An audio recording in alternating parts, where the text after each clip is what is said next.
And the historian who says it's back to the future.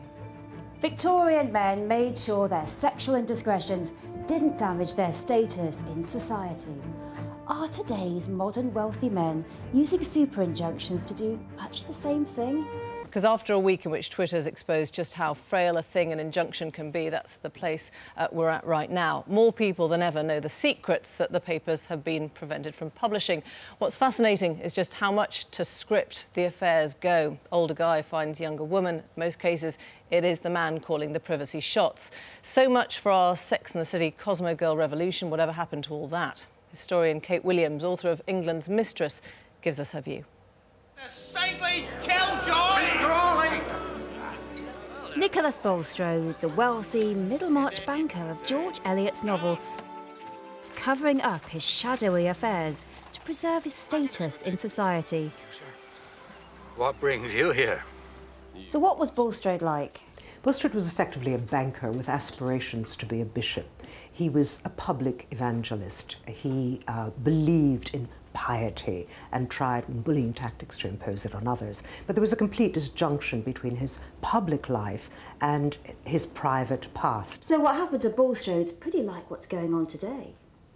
Well, we don't want to overgeneralize or read too much into one character, but certainly there are similarities. There is today a public aspiration by certain people to a kind of goodness and a kind of morality which they don't necessarily live out totally in their private lives. And as so often, women most likely suffer from male double standards. Victorian men made sure their sexual indiscretions didn't damage their status in society. Are today's modern wealthy men using super injunctions to do much the same thing?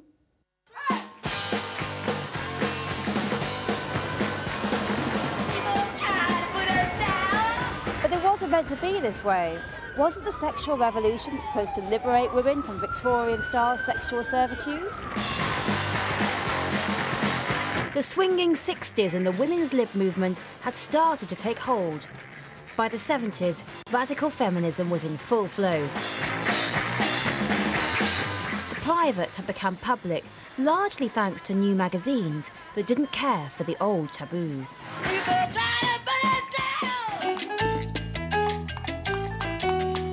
Today's women are told they can have it all.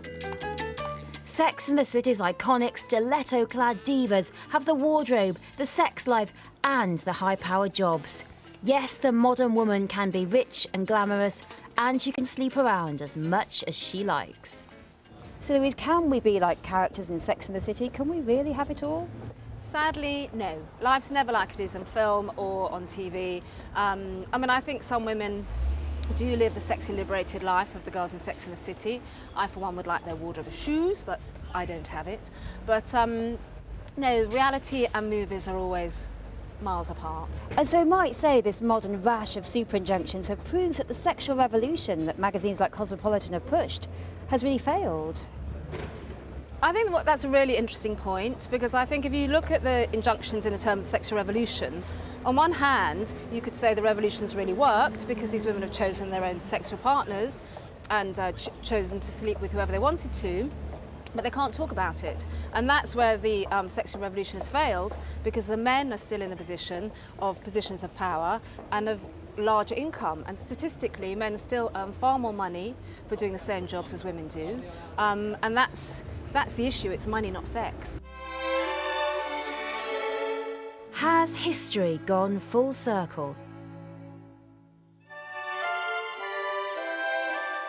Has the modern woman become her old Victorian self?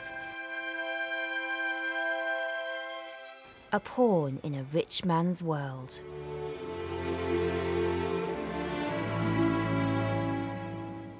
Well, our panel is back. We're joined by the film's author, Kate Williams. So, Kate, in a word, there hasn't been a sexual revolution.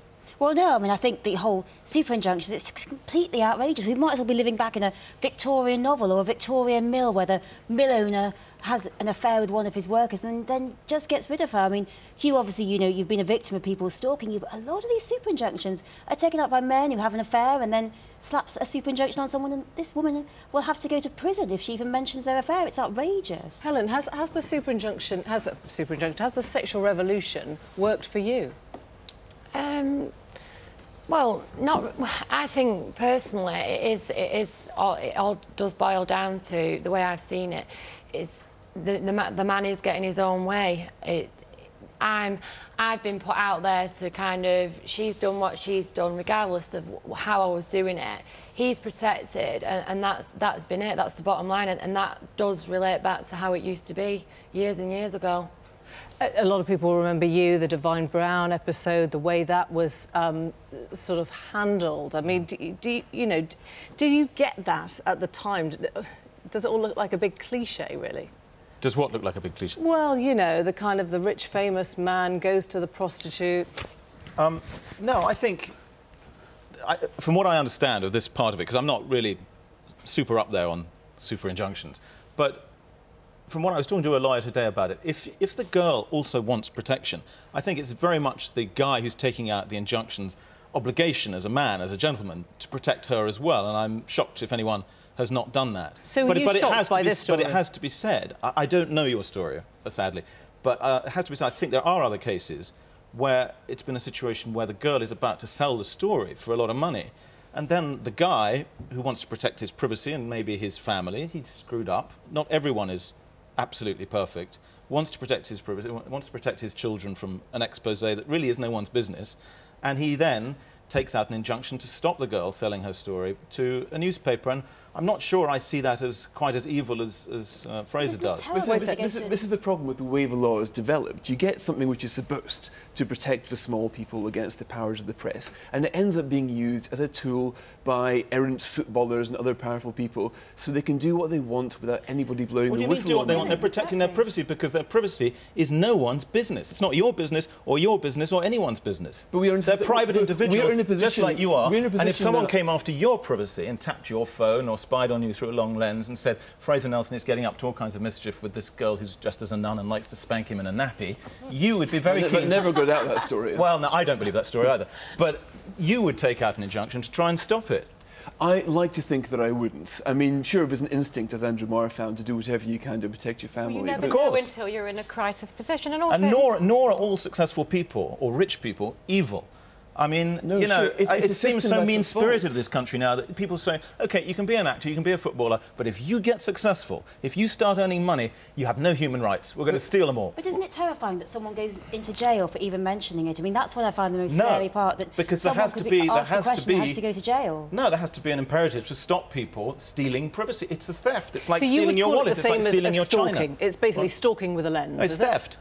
It's theft of one of your most precious commodities, which is your privacy and your human rights. It's plain theft. And it's dressed up under this feeble fig leaf of, oh, it's, you know, the public's right to know. They have absolutely no right to know about a footballer's sex life. But the man has the right to break his own super injunction, but the woman doesn't, and she goes to prison. We've got one sitting right here. And you just think, you know, right from the beginning of the 18th century, law was about protecting the rights of privileged men, and the problem is that this is how it's being used. I mean, absolutely could be used in a more fair way. They're doing it to protect their own privacy and their own families. There's about 30 super injunctions. They're not thinking, oh, I'm going to... This is a total mischaracterisation of what injunctions are. Yeah, I mean, it's a convenient one for the tabloid press, so they can go on stealing people's privacy. We could list the people taking out super injunctions, but we can't because the law won't allow us.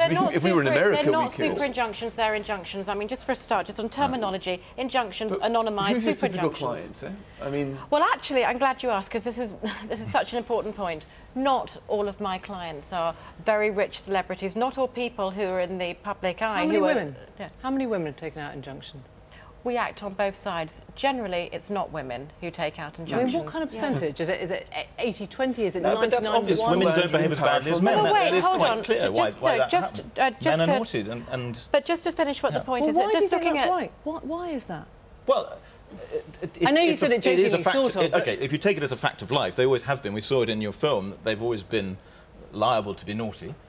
then the question then arises, is that then automatically, if the man is successful or rich, in the public domain? And I say absolutely not. What kind of country do we live in where that should be in the public domain? But how many men sell stories, if you were going to flip it round, about the affairs that they've had with women? I mean, you know, it's how it's working. Most of the injunctions that I've done have been for people who do not have a lot of money, who have been subject to harassment or stalking, and the harassment order has been part of it. And nowadays, with the type of media we've got, you can become very famous and very high profile and the subject of a tabloid expose and actually not be earning very much money at all. So it's not just rich and famous footballers. But it's so easily abused. I mean, you just think of the Trafalgar case. I mean, that needed to be told, and it was almost not. But that's totally different. You can't say Trafalgar is the same as yes, but unintended expose. consequences. You intended to protect small people. Before you know it, companies are using this device to bury their dirty secrets. It always goes back to the same judges. As long as you have reasonable faith in British judges. But why should it go back to judges? Why should it go back to judges? Because it will in the end anyway. If it was a privacy law, you know, in statute, it would end up in front of the same judge anyway. One of the curious things is that we think of ourselves now as a much more open, honest, transparent society. Do you think we are? Well, I mean, Britain is ranked pretty lowly for press freedoms. I mean, our libel laws are a huge joke. They're notorious. People from America come here to sue other Americans because they can. I think Britain has got one of the worst freedom of speech protections of any major democracy, and is a real issue. Well, they've had to bring in laws to protect us, to protect the people from basically a kind of Gaddafi, which is the tabloid press, who's been completely out of control.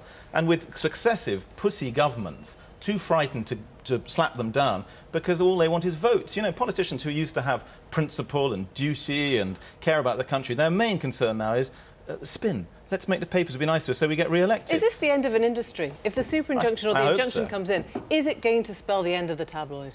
Absolutely not. I mean, the News of the World, for example, it won several awards a few weeks ago. For what, for hacking? No, for exposing the cricket match fixing. It's an incredible piece of investigative journalism where only they, with their endeavour and their budgets, could have prosecuted. Do you know whether there are tabloid editors now who are basically just going to take their work to Twitter?